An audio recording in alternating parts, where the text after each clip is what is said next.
The fate of Tibetan Muslims. Previously privileged by the Dalai Lama, now disgraced by Communist China. Tibet is a highland area located northeast of the Himalayan mountains. Due to its height, Tibet is often referred to as the roof of the world. Tibet, whose average land stretches at an altitude of 4,900 meters above sea level, is often claimed to be an inhabited country at the highest point on Earth. The region now under the rule of the People's Republic of China, is the homeland of the Tibetan people as well as several other ethnic groups, such as the Monpa, Chang and Lobus. In addition, the area is currently also inhabited by a large number of people from the Han and Hui ethnic groups. According to the 2010 census, the population of Tibet reached 3 million. The majority of them are Buddhists. However, there are also a small number of Muslim communities who have inhabited the country for generations. According to one report, their number is estimated to be no less than 23,000. Historically, the Tibetan people and Islam have had a close relationship. Several records reveal that Muslims have lived in Tibet since the 8th or 9th century AD. They established political, trade and cultural relations with local communities. This close relationship is recorded in several records of historians during the Caliphate era. In a number of their writings, Muslim historians, such as Yaqut Hamawi, Ibn Khaldun, and At-Tabari mention the name Tibet. In fact, in his book entitled Mujammal Buldan, Encyclopedia of Countries, Yaqut Hamawi calls Tibet by three names, namely Tabbat, Tibet and Tubet. When Caliphate Umar bin Abdul Aziz assumed the reins of the Umayyad dynasty in 717 to 720, delegates from Tibet and China asked the caliph to send Islamic missionaries to their country. Fulfilling this request, Umar then sent Sulla bin Abdullah al-Hanafi to Tibet. This moment was an important milestone in the development of Islam in Tibet. When the Umayyad dynasty based in Damascus was overthrown and replaced by the Abbasid dynasty, relations with Tibet remained good. The Abbasid rulers in Baghdad maintained good relations with Tibet. At that time, quite a few Muslims decided to settle in Tibet and marry local women. In several cities in Tibet, there are small Muslim communities known as Kash.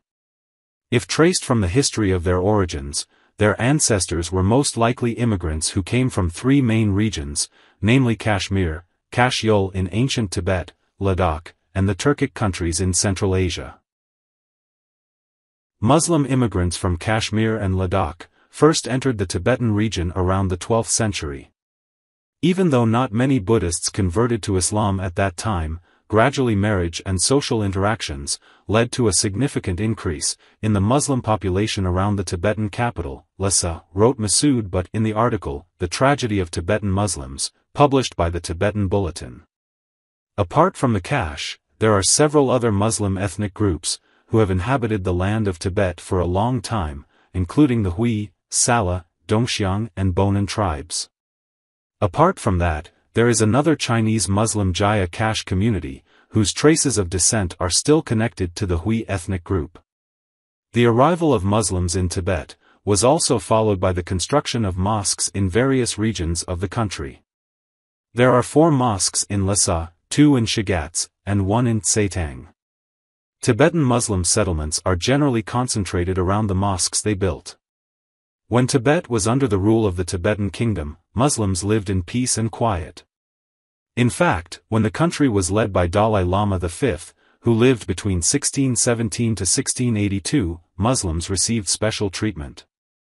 Among other things, Muslims are allowed to resolve their various affairs, in accordance with Islamic law. Muslims are also allowed to set up companies and run businesses. They are also exempt from taxes. The government also allows Muslims to elect 5 members of the commission, known as Panj. This commission is tasked with fighting for the aspirations of the Muslim community. Another special treatment, when local Buddhist residents observe the holy month, Muslims are still allowed to eat meat. Muslims are also allowed to have their own burial areas. In Lhasa, for example, there are 2 Muslim cemeteries. Meanwhile, in other cities, like Gyeongda and Kaigasha, there are one Muslim cemetery each. Gyeongda is believed to contain the tomb of the first Muslim figure, who spread Islam in Tibet. Meanwhile, the Kaigasha Muslim cemetery is mostly used by Muslims who come from China. These privileges are contained in the documents given by the Tibetan government to the Muslim community.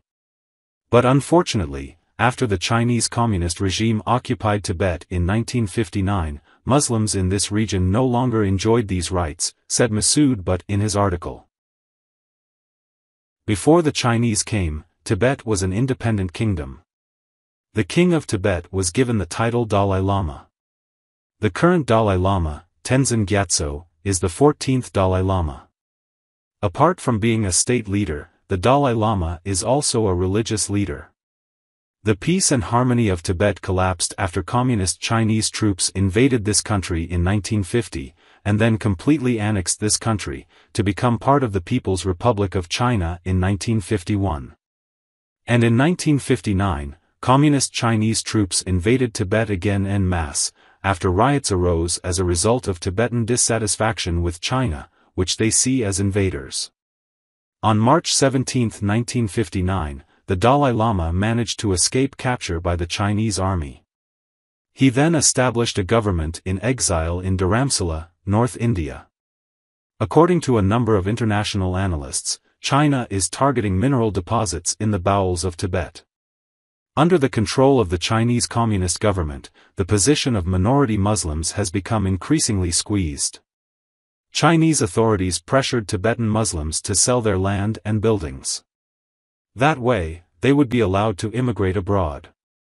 Tibetan Muslims of course do not want to just hand over the wealth they have obtained from their work. As a result, they continue to be suppressed and boycotted from social life. The Chinese authorities also prohibited anyone from selling food to Tibetan Muslims, who did not want to sell their property to the authorities.